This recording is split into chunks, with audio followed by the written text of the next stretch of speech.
Awesome. So today we are here with Ashley Yesayan. She is the founder and CEO of OneVillage, a marketplace connecting cancer patients and their supporters with the content, tools, products, and services they need to make life easier before, during, and after treatment.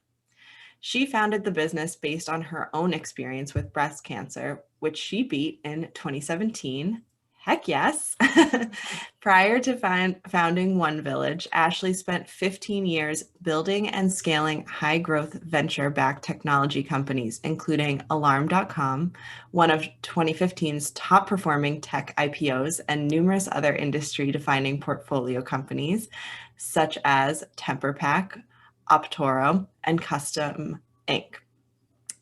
Most recently, Ashley was an investor at Revolution Growth, where she focused on consumer-driven tech-enabled businesses in marketplace, e-commerce, media, and software categories. Earlier in her career, she managed new business launches and incubation at Red Ventures, the leading global player in data-driven consumer marketing, and worked in the investment banking group at Wells Fargo Securities. Ashley, we're so excited to have you. Thank you. What a great introduction. And you are a busy lady. Well, I'm glad to be here with you guys today. Awesome. Well, we like to start off our episodes by just asking our guests to share a little bit about their money story. My money story. My money story, that being like, what is my money story? Just like how I'm interested in money? Like, how is your relationship with money? When did you start working with it? Whether it's like your personal money or whether it's like running a business, either one. Yeah, interesting. Yeah, I mean, well, so my parents had a gas station growing up in rural South Carolina, and so money was not really something that we had the opportunity to work with when I was a kid growing up. And I knew that wasn't for me, and so I ended up going to Wake Forest for college, which was across the state border of South Carolina. Everybody thought it was so far away. And and so I got into this class and I realized that there were all these people that were like flying in on jets and, going to Barbados and Turks and Caicos and, doing a lot of different things than we had ever done. So it intrigued me that this whole different world existed. So I ended up going into investment banking after college, because that's what all the rich white guys were doing. And I was like, well, I'll just do that. That's a good way to follow it. Yeah. But it was also like truly an amazing launching board into the rest of my my career. And then I chose to go into venture because I think it's really important to have the right voices around the table when money is being distributed. So, as venture capital is 6.7% female overall. And I think only like 2 or 3% of those people are actually partners with investment making decision capabilities. So it was important for me to, have my voice heard.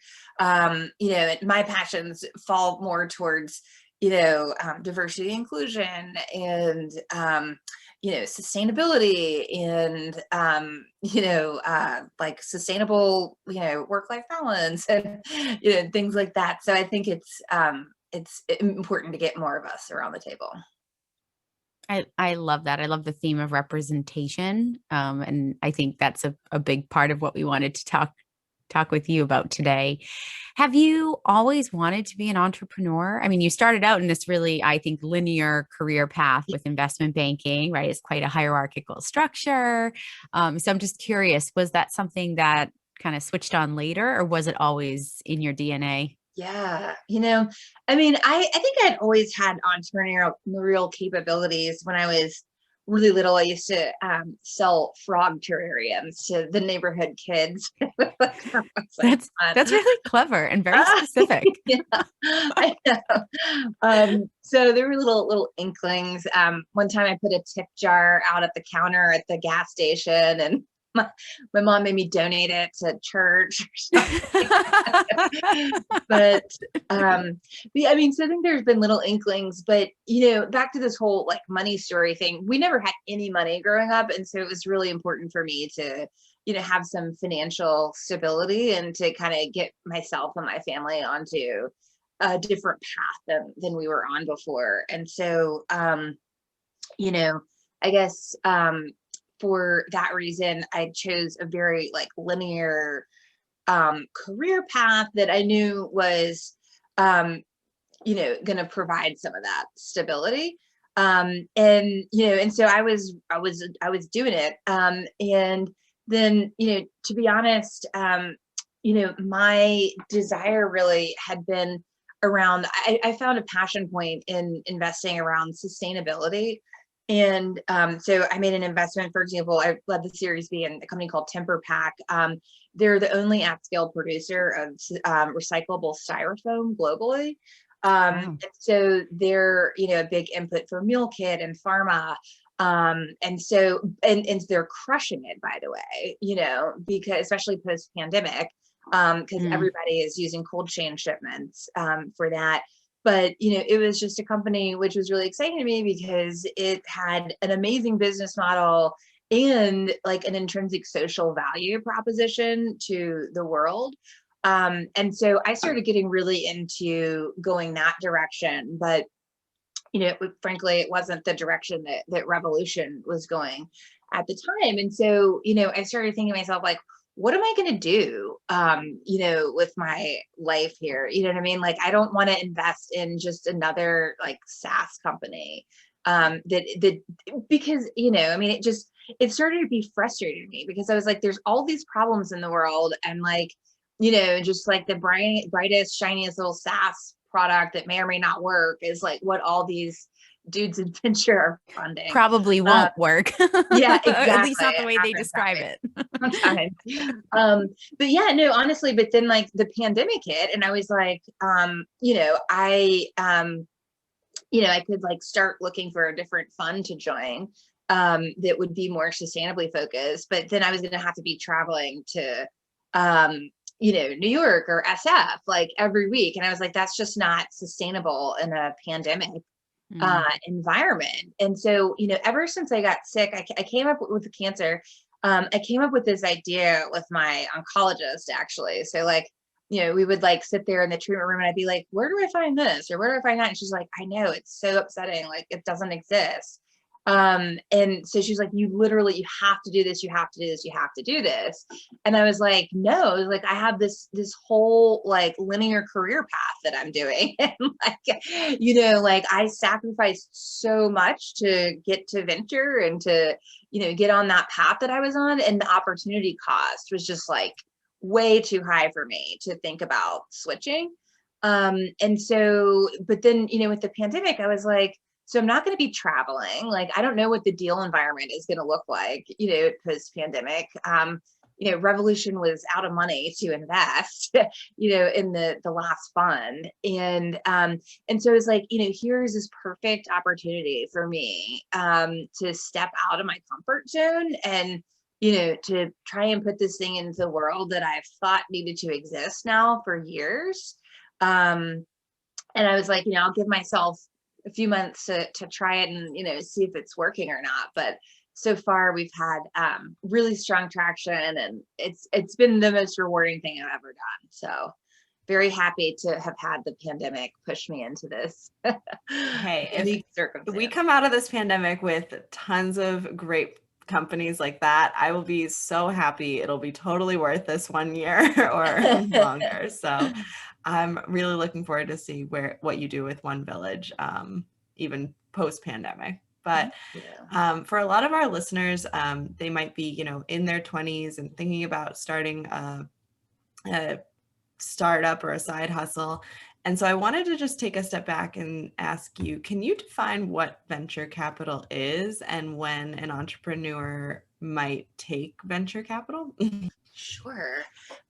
Yeah. So venture capital, it actually, the origins of venture capital are in like merchant marine the merchant marine world in like the 1700s, where people would like have ideas to go out to search for gold or treasure, and often they didn't have the money to put up to buy the boats and the crew and the supplies, and so they would go to wealthy individuals or royalty, and get that money that so they could go on their expedition, and they would fund the expedition and they would split the profits. And so that same concept exists today, though not exactly in the same form.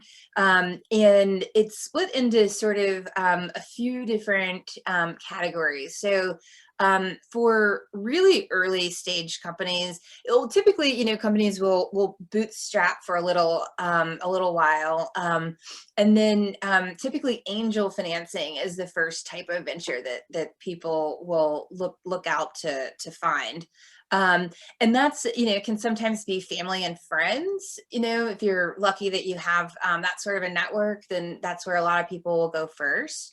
But for those of us who don't, what's the for those of option? us who don't, we go to people in our network that are that have experience and that know you, and that can be helpful to your business. So in my case, I started thinking about it as early on, just because venture is my background. And so I did this way earlier than a lot of people do. But quite frankly, I think that the only reason that happened was because I just know how this game works. And like a lot of people just haven't had 10 years to watch it unfold from the inside, right?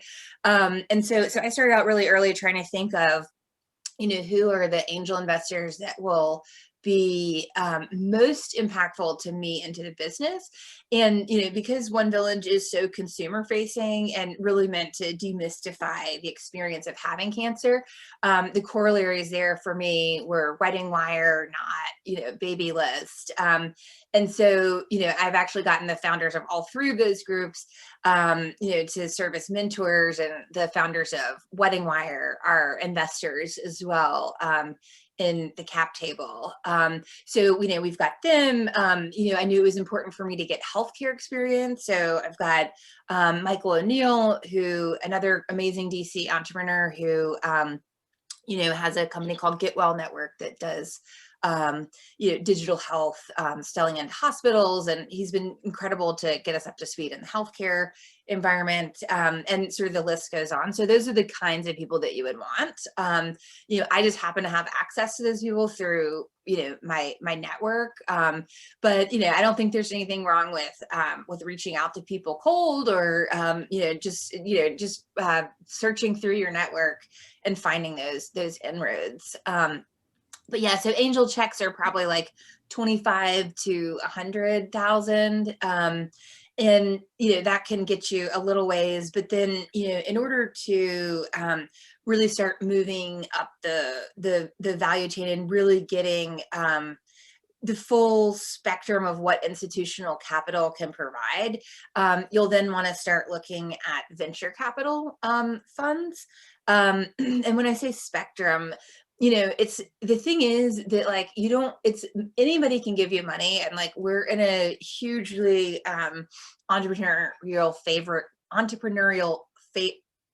an environment that's favorable to entrepreneurs and in terms of capital. And so you can, like I said, you can get capital anywhere. What you really want to start thinking about is, what are the networks behind these funds that I can actually use, and like, where do I get along with those people? Because, even though they're giving you money, they're also going to be on your board, and like, you're going to be talking to them like 2 or 3 times a week for like the next 7 years, or like until you exit. So you want to make sure that there's a good, relationship, and then those funds are kind of probably $100,000 to $500,000 checks. So I don't know if that answers the question. And those funds really accelerate where you're going, right? Like you're not just like, oh, and I'll kind of grow it a little bit. Like that's the kind of funding where you're getting like money to really accelerate your growth. Yeah, right. So like we've raised about $1.5 million at this point through we're led by Third Prime in New York, as well as Techstars in New York, and then we have a bunch of angel investors, of course, as well, who are also very helpful. But I'll have to say that the institutional groups that we have working with us now have been incredibly helpful in the value add that they've provided. So, Third Prime has given us, not only investor connections that have helped us, fill out the restaurant, but have also given us really wonderful advice and introductions into, companies that we can partner with, that we can use to expedite our development timeline, and who are all friendlies of the company. And a lot of times they're fellow portfolio companies. So, Techstars helped us, get our development team, working, and they continue to work with us on hiring and staffing. So it's important to find the right value add. I love that, because I think it is so important that the people understand your business and are invested as you are, which is amazing. So I want to go back to something that you kind of brought up when you were talking about your money story, which was sort of the landscape for women in this space. So, we're seeing there's tons of data that there's a rise in female entrepreneurship. And I think we said the number of women-owned businesses increased by nearly 3,000% since the 70s. And in 2017 and 2018 alone, women started an average of 1,821 net new U.S. businesses a day, which is amazing. And the number of firms owned by minority women has grown 3 times that over the past 11 years. So how is it that we're still seeing that, female founders are not getting the same investments as white males? I mean, I think we saw Mass Challenge did a study that found that startups co-founded and founded by women get less investments, but they generate more revenue. So I would love to hear, what your thoughts are on that. Yeah, for sure. Yeah. So, I mean, just so you know, I'm a complete anomaly. Like this, I should not be sitting here venture backed, like at all.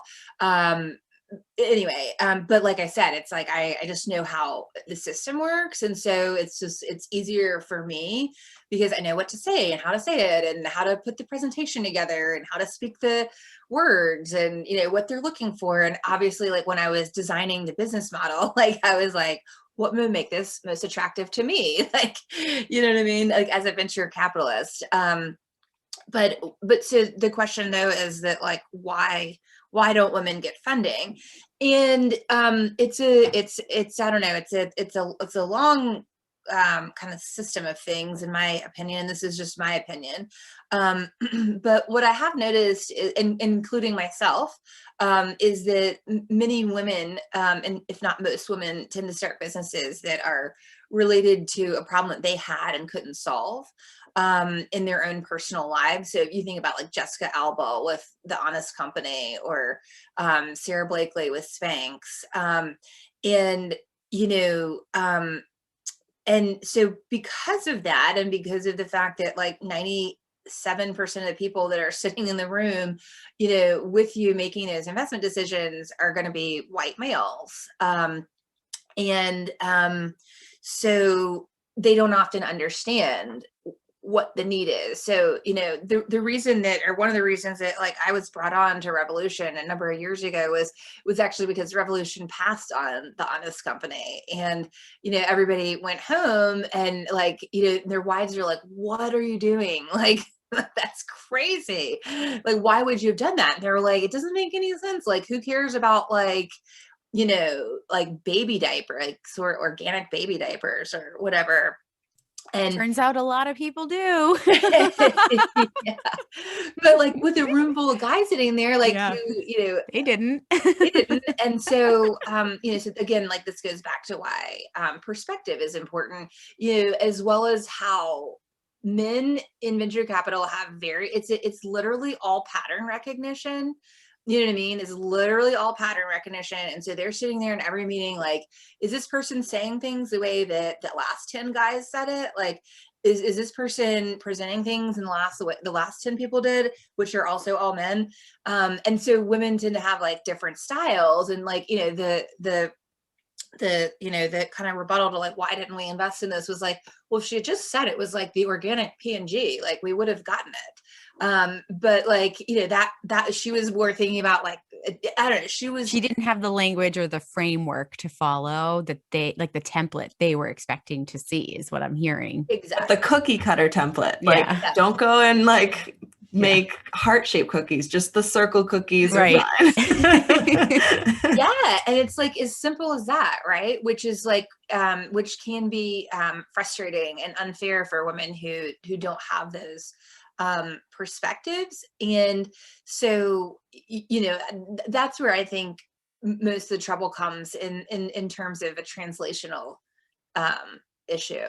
And that's why we need to have more people at the table like me or like us, like you can be like, no, actually, like it's the organic P&G, like, and kind of like translate messages back in ways that people understand it, which is annoying, but I think is a fix until we get more people around the table who are female and of color and, of different, just more representative backgrounds. Right. And so could you share what it takes to get VC funding? I mean, you've kind of alluded to this a little bit, but what does an ideal pitch look like in this world? So venture, like, I think it's less than 1% of companies, 1% of startups are venture backed. And so, in terms of what it takes, I mean, all the obvious, especially in the early stages, people are betting on you, the entrepreneur.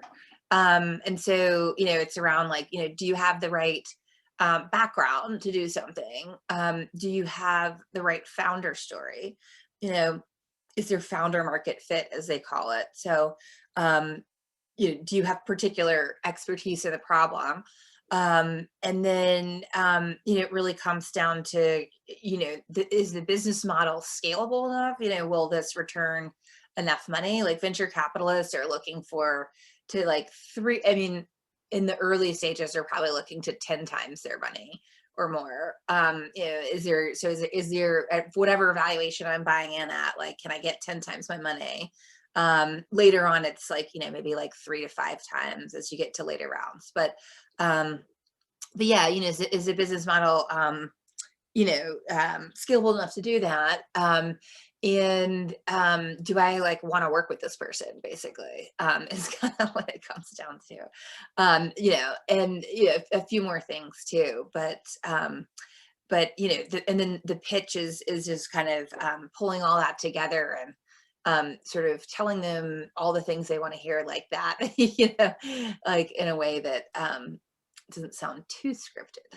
And Ashley, my husband reads a lot about entrepreneurship, and he cited an example that someone gave in one of the books that he read, and I should cite it. Katie will have to look it up afterwards and give credit where credit's due to the author. But they were saying that actually venture capitalists, to your point on, do I want to work with this person, are actually investing first in the individual, because often the idea itself may change quite dramatically from day 1 to day 365, right? Yeah, no, absolutely. I mean, so my first venture money started coming in December of last year. And, through working with Third Prime, Keith Hamlin is our lead investor over there, and is completely incredible to work with. But, since that point in December, Keith has helped us to launch a new financial services product, to build in a community element to the platform. He's working with us on, getting, HIPAA certified, because, we're trying to get into insurance. So yeah, I mean, even in the last like 3 months, the business has changed dramatically. And, the question is like, I mean, mutually, like, do you do you believe in each other mutually? And can you kind of pivot together? Yeah, I love that. I mean, it's a great tangible example. I mean, I think Starbucks started out as a coffee bean supplier, Right. right? Like, who could have imagined what it would be today if they were really just set on that one idea and that idea alone? Right. Yeah, it's truly amazing to me. Even having, done venture for so many years, being inside of a company, I just really had no appreciation for how quickly things change. So, I also think it's so interesting, like how you have to sell something like that when it's in such an infant stage. Like I think about that all the time with like, even if you see it all the time when women apply to jobs that they're way overqualified for, because then they can really, like, they feel like they can sell their experience. But I feel like if I had to sell like myself at having, you know, 7 years of job experience to like, oh, I'm now a CEO and I should be running a like Fortune 500 firm, like I would almost make myself laugh during that pitch. So like, where do you get, I mean, obviously you need to have the numbers and like the projections of what you think you can build, but how do you get the confidence to go in there and be like, I am I am the next Starbucks. I can do it, even though I have like not a lot to show for it right now. yeah, no, I mean, it was a long road. I can tell you that much. And honestly, one of the hardest things that I have ever done, like, namely because with fundraising, you're putting yourself and like this very private idea that is really important to you, like, out there to the world. You know what I mean? And like, there's rejections that have come. I mean, not every firm has said yes, right? But and yeah, so very very difficult process to go through, but also super rewarding because you get to see, the key is that, like, in any fundraising process, there's going to be people who immediately get the idea and they get you and they want to work with you. And then there's going to be people who are like, I don't understand this. Like, this makes no sense. And so the trick is, and, probably where I'm better than a lot of first time entrepreneurs is just that, like, I understand those two differentiations. And so I don't waste my time with people who, like, Who aren't don't get it. or energized. You know what I mean? Because it's like, if you don't get it, you don't get it. And like, eventually we'll be really big one day and you'll get it. And it'll be like a ton of company. And then you'll be like, I missed that opportunity. But yeah, so I think that, that it's a lot, it makes it a lot easier, just to work with people that, are aligned with you and not trying to, put yourself into a square peg into a round hole, I guess, if you will. I'm hearing find your people, Ashley. That's what I'm hearing. Yes, right? find your people. Yeah, just go and find the people that you want to work with who believe in you, and you're just going to get stronger from, rather than trying to, like you said, convince people of your worth, which is across the board what we all should be doing anyway in life. Right. Yeah, I think so. And could you tell us a little bit more about OneVillage? I know we gave a little intro at the start, but what inspired you and why you're passionate about the venture? I think we're probably looking for a little more of the personal story, if you're willing to share it with us. Of course. Yeah. So we've talked about my background, and I was 3 years ago, I was doing my thing in venture, and life was great, and all of a sudden, well, frankly, like, I just had a feeling that, like, I should get a mammogram just as like a baseline health thing. My mom had breast cancer when I was growing up, but it wasn't genetically linked, and I was under 40, so I didn't qualify for a mammogram. And so I went to my doctor and I was like, I just like to have a baseline mammogram done. And she was like, no, that like won't work. I qualify, and that makes no sense. And I was like, okay, I just like need you to write the order. So she wrote the order, and like I go in there and they're like, I'll never forget, like, they literally sent a priest like into the room.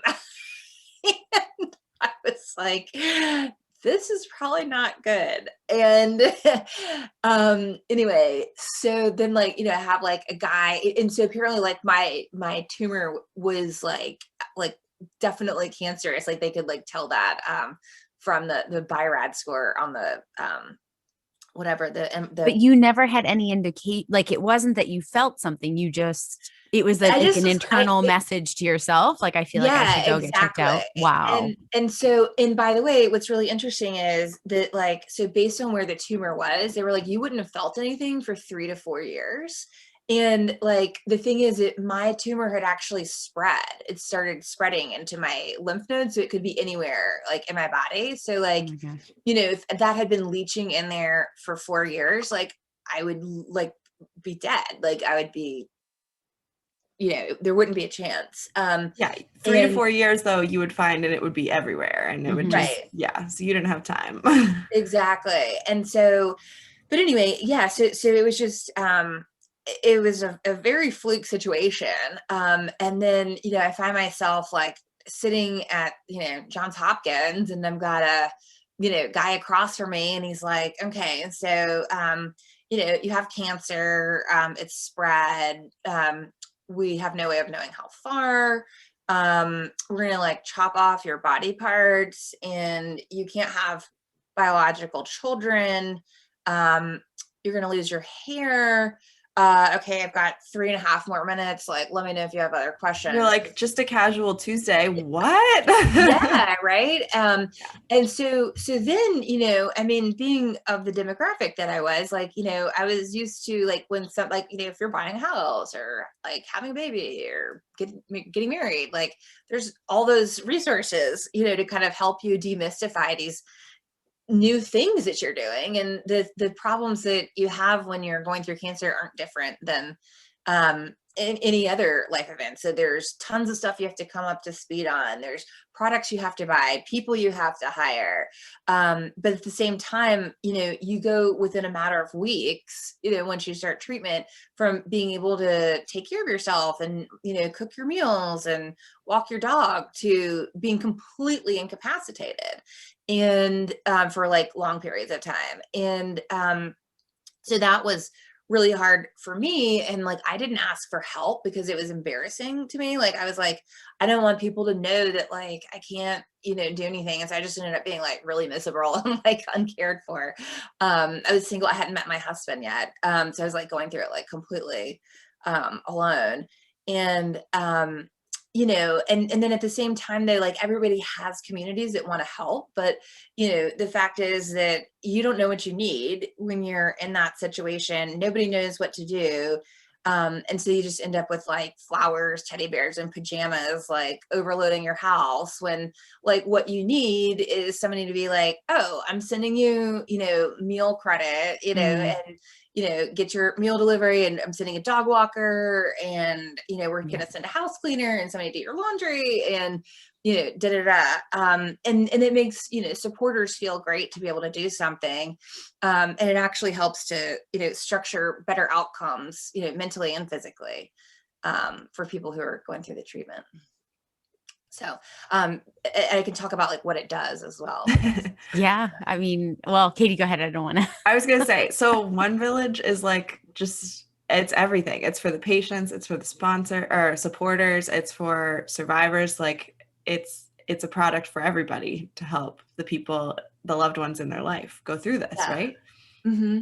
Yeah, and like so the I in my cancer journey, I got really into Buddhism. That was like the one thing that like really kind of helped to ground me as to this crazy thing that was happening to me. And a concept that I really fell in love with was Om, which means oneness and togetherness, and really how we're all part of this whole. And so I created OneVillage to sort of be that Om, to I love that. help to bring everybody together harmoniously, like to actually help, versus to be separate and disconnected. Thank you for sharing that story. And I really, so this product is live right now? Like like people can go on and sign up or You can go in and get early registration now, but we will be launching first week of May, officially live to the public. so So, exciting. Gosh. I'm Yeah, I also like, can't wait. now I'm seeing all these connections, Ashley, because my husband's dad has cancer and they ended up doing, he's in Poland, and they ended up doing a like a GoFundMe equivalent for him for some experimental medicine that is not actually that experimental. It's just experimental for his type of cancer. mhm. And now I'm thinking like, wow, look at all the opportunities you have to tap into, like, something like GoFundMe, where most of the usages for GoFundMe are medical bills, They've been right? super acquisitive in the space. And so, Yeah. yeah, so we'll be launching Q3 a financial services product, which Mhm. will be a prepaid debit card that will Oh, allow amazing. employers, employee benefit plans, insurance companies, friends, people you don't know, to donate to this prepaid debit card. And it has mechanisms on it to make sure that those funds get spent for certain things based on a merchant code. So you can allocate your money towards only medical bills and not groceries, or, you can choose however you want that money to be spent, which we think it'll be a big draw to patients and supporters. And then we monetize by taking an interchange fee off of that, which Mhm. patients never see or pay for. Right. Right. Oh, I mean, just the opportunities are endless and very Yeah. powerful for changing the outlook of people's entire lives. So I'm blown away by OneVillage and your mission and the work that you're doing. And can't wait to see what's next for you all, especially in May, and Yeah. beyond. Maybe you'll invite us back. Yeah, we'd love to have Yes. you. We'd love to have you. And then side note, and I don't know, Katie, before we wrap with the fun question, I just Yeah. wanted, so I have a friend in the Boston area who has started a company. This is his second startup. The first was purchased by Wayfair, but they're called Good Path. And I would love to make an intro for you at some point, Yes, for because sure. they're really big on managing your health I love through it. Oh technology my as God, this is well. amazing. But they focus on not on cancer, but they do back, neck, and shoulder, sleep, and digestive health. So they've like gone with like, what are the main issues that people face out in the world? Like, what are what are Yeah. the top, like the top 10? They've gone and done analysis, and it's a husband and wife couple, and the wife is a doctor and the husband is like, has a background in engineering, and they've done some really cool things together. So I'd love to Yeah. connect you Oh, at that'd some be point. amazing. Okay, cool. Great. Thank you.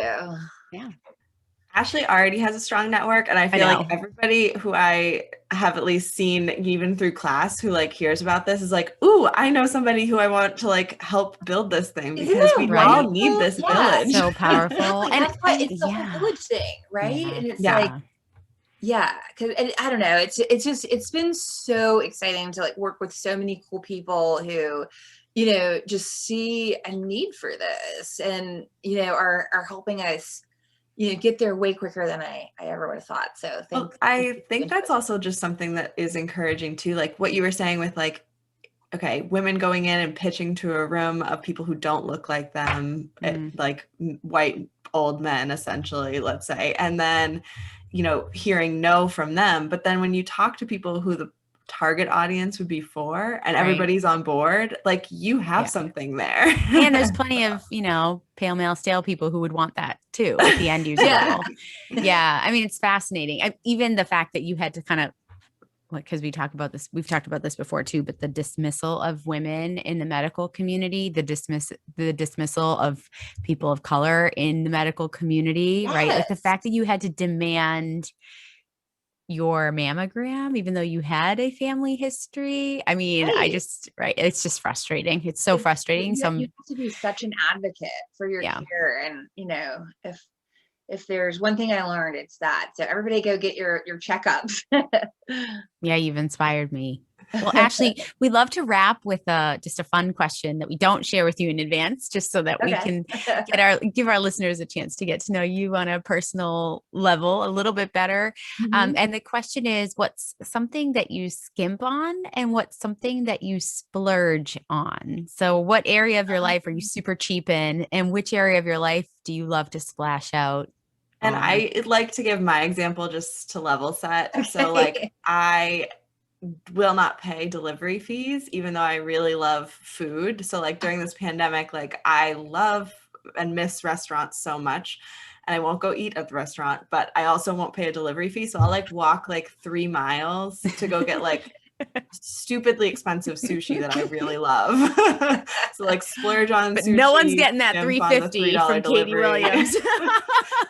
Which is actually funny. We saw something this weekend. We saw a meme that was like, oh, if I decide I'm doing takeout, like automatically it has to be X amount of miles from my house. Otherwise I just feel lazy. And I was like, I do the exact opposite. I'm like, okay, I'm doing takeout and I have to be able to walk to it. So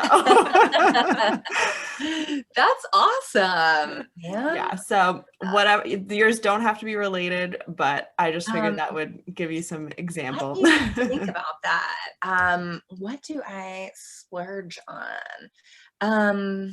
What do I skimp on? Well, you know, guys, I don't really know the answer to that. Fashion earrings. Come on, Ashley. You're splurging on your earrings. Yeah, I was just like, hey, like I'm really into these statement earrings during Zoom times because like they give the impression that I've like put something together. You mean you're not wearing jogging bottoms like I am? Okay, sorry, I don't know why this. Okay, so I splurge on light fixtures. I love light fixtures. I've got some love that. That's a first. But they're expensive. They're expensive, but they really make a room pop. Yeah. So I do love a good light fixture. And then what do I skimp on? My husband always gets mad at me because like, I guess with takeout and stuff, like sometimes I'm just like, this is crazy. Like I can make this for like $4. Like, why are we paying $60 for this? It's, anyway, but I totally agree with that though, because even when I like go out to restaurants, I'll specifically order something on the menu that I won't cook for myself. You cannot replicate it or like can't cook. Yeah, exactly. Yeah, I never eat pasta in a restaurant. Never. It's like literally like you got that. I know the sauce is good, I get it, but like I just no. That's my skimp, I guess. Pasta. Pasta. Won't do it. Pasta's for at home. Anything else is out in the world. Yeah, takeout, man. But anyway. I love it. Well, thank you so much, Ashley. I really enjoyed this conversation. And I feel like I just am so excited to see your journey with OneVillage and share this conversation with all of the future entrepreneurs that are going to be inspired by you. Yes, and send them my way. I'm always happy to help fellow, especially female entrepreneurs and males too, but special place in my heart for the ladies who are absolutely. We will. Thank you so much, Ashley. Bye guys. This was really wonderful. I can't wait to listen to like all of your podcasts now. Oh, thank you so much. Yeah, and we'll share